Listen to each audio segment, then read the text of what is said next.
Hello, world and universe. I'm Jay Sherm.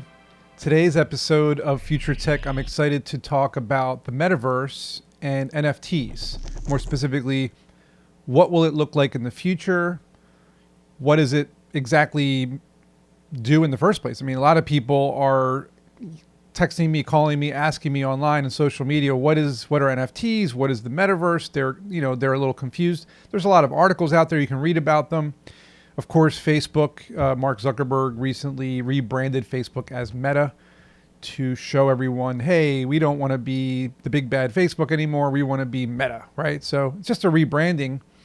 But just to kind of give you guys like a simple, as simple as it can be, definition of the Metaverse, the easiest way, it's really two words, right? It's a virtual environment or a virtual experience. Right. This could be wearing a VR headset where you are hanging out with friends, watching a movie together, or in an alternate reality type space. They're called alt space VR, using an Oculus or a Quest or some other VR headset. But really, it's just like the real world, but in a virtual environment, right? And there's a lot of things you can do in a metaverse. So we can touch kind of on those things, on what you can do in a metaverse, so we can see where it's headed. So one of the main things you can do is you can buy land, right? There are environments such as like Decentraland is very popular. The Sandbox is getting some popularity, and there are others as well, where you purchase land as an NFT, and that's something else that we're going to cover here. So I guess we'll talk about what an NFT is, so that we can talk about how it works in the metaverse. So an NFT stands for non-fungible token. It's basically just proof of ownership, right? So I'm going to give you a real world example. It makes it real simple. Let's say you want to buy a Picasso painting, right? These paintings are worth tens of millions of dollars. There's a lot of fakes out there, or posters. You can buy, a poster, and the poster of the Picasso painting is not real. It costs you $10. That's kind of what you would consider a screenshot of an NFT painting, right? Like, so let's say you're an artist and you want to sell a painting that you digitally drew in Photoshop or on your iPad or whatever. You post it as an NFT on a market like OpenSea or Rarible. There's a lot of these NFT marketplaces. And what happens is people will bid or buy your NFT or your art piece, your whatever it is you're selling. It could be anything, could be a song, could be a book. And what happens when they purchase it, there is a transaction on a blockchain, which is basically a ledger, a spreadsheet, a public document that says, person A is selling the item, person B purchased the item, the transaction shows up on the blockchain, and that way you can't dispute the ownership, right? That's what it is. So if you take a picture of the NFT art piece, or you take a screenshot of it, you don't own it. You just have a screenshot of it. You can't prove that you own it because your transaction is not on the blockchain. So going back to the Picasso painting, let's say you go to Christie's or Sotheby's auction house and you're a zillionaire and you can afford a $50 million Picasso painting, and you bid on the painting and you win the auction. Now you have all this paperwork, like the provenance, the documentation, the invoice, the purchase order, the bank wire transaction, like all that stuff that proves, certificate of authenticity, that proves that you own this piece of art. That is the real world example of buying an NFT, all the paperwork, documentation, and proof. The NFT piece of art is on the blockchain. You purchase it. The transaction is on the blockchain. Can't dispute it. You're the owner. That's it. It's actually really simple. So taking the NFTs now, putting them into the metaverse. This is where it gets cool, right? So let's say you're in Decentraland. It's a good place to start because everyone has been hearing about the Sandbox or Decentraland. Let's say you want to open a clothing store. You have a nice fashion line and you can digitally draw your outfits, or you can take pictures of them. You can now buy a parcel of land as an NFT on OpenSea or Rarible or Decentraland.com. And you can purchase a parcel of land and start building a store. Like an actual store. It looks like a store. People that are with their VR headsets or on a mobile phone or on a desktop computer, they have avatars. These avatars are basically virtual versions of yourself. You've seen these in games like Fortnite. You've seen them in Roblox. You've seen them in Minecraft, those little people that are running around building things. This is not a new thing. The metaverse is not new. It's only starting to gain popularity because Facebook rebranded to Meta, and cryptocurrencies are building games and building virtual environments, and virtual reality headsets are becoming very popular nowadays. But this is not a new thing. We've seen the movie and we've read the book Ready Player One. That's a version of the metaverse, right? So you build your store in this metaverse, in this virtual environment, and now people who have avatars or have accounts in these, lands can come and check out your clothing. You can maybe sell pieces of art or actual clothing as NFTs. You can pretty much do anything. The cool thing is, as we move into where this is headed, the future. So as we move into the future of the metaverse and NFTs, as some people think we're in the beginning of it, I think we're somewhere in the middle of it, right? Because we've already been building, again, Roblox, Minecraft, Fortnite, Decentraland, Sandbox. These things are already a reality, virtual reality, pun intended, but they're already a reality. We've already been kind of living in these virtual environments. We've already been watching movies in virtual environments. We hang out with friends in VR.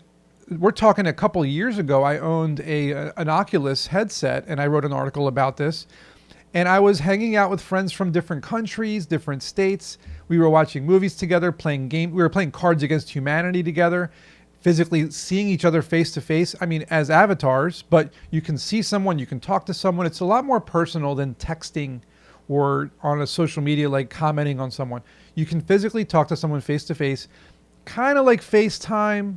But the thing with FaceTime and video chatting and Zoom is that you're just staring at a screen.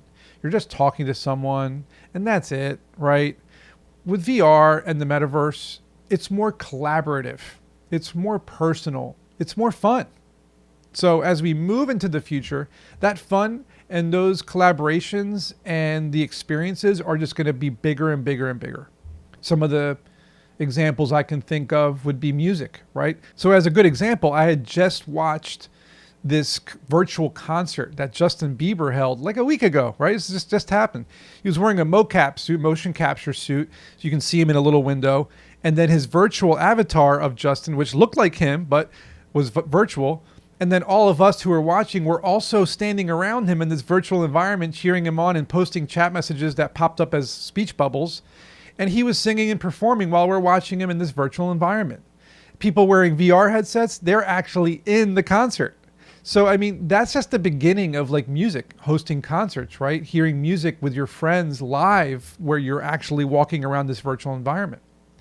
People are starting to fund comic books, right? Newsletters, things like that are very collaborative, like maybe an artist and a writer and someone who's good at designing all together create a DAO or a decentralized autonomous organization, which is the new version of an LLC or a company.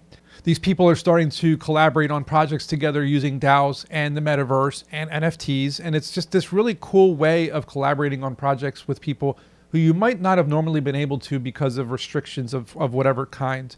So as we continue forward, as the technology progresses and things get even more interesting, you're going to soon see the ability to create a realistic version of yourself as an avatar. Call it a meta-human, virtual human, whatever you want to call it. It will be you. Just like you see in movies that have CGI, where the characters are not real, but they look real.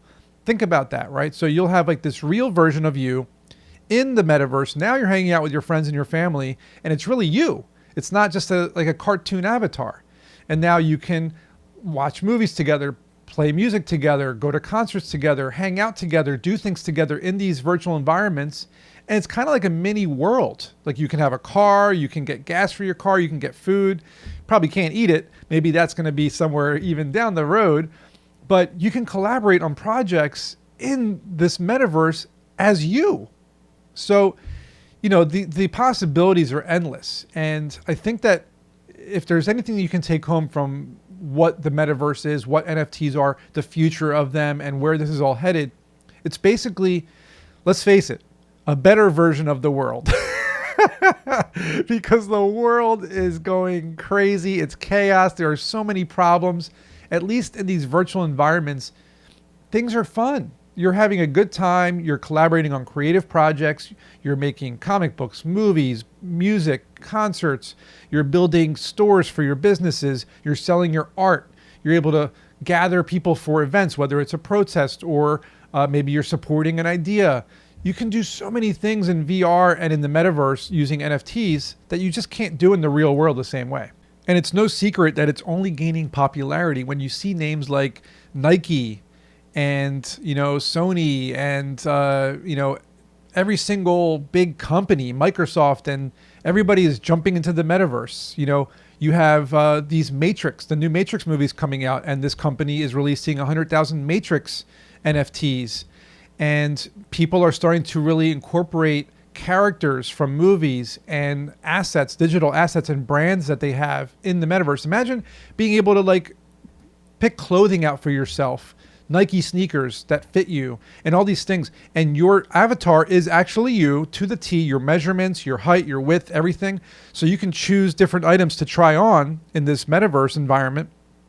And you can actually see how it fits you. Is it too big? Is it too small? And you can walk around and maybe eventually you can wear a haptic feedback suit that kind of shows you, and you can feel what it feels like. I mean, things can get pretty crazy. You can potentially start picking outfits in a metaverse that you can then order, and then it comes to your house and it fits perfectly because you already tried it on yourself, even though you're virtual self, but you tried it on. So you're able to see if it works. This is just one idea, right? There's a million of them. So I would love to hear yours. Where do you think the metaverse is headed? Where do you think NFTs are headed? I mean, you can already buy a domain name. Like I own jsherm.soul. If you want to send me Solana coins, send them to jsherm.soul instead of a long 20 character, it's like letters and numbers, crazy, Solana address. Instead of doing that, just send it to jsherm.soul. Look at that. It's nice and simple. You can buy domain names as .bitcoin, .crypto, .soul, .eth for Ethereum. There's, these domain names are also making things easier. Technology is going to keep progressing in the metaverse, NFTs, crypto, blockchain, and I'd love to know where you think it's headed. Leave them in the comments, and I would love to talk to you more about it. In the meantime, I will see you guys all in next week's episode.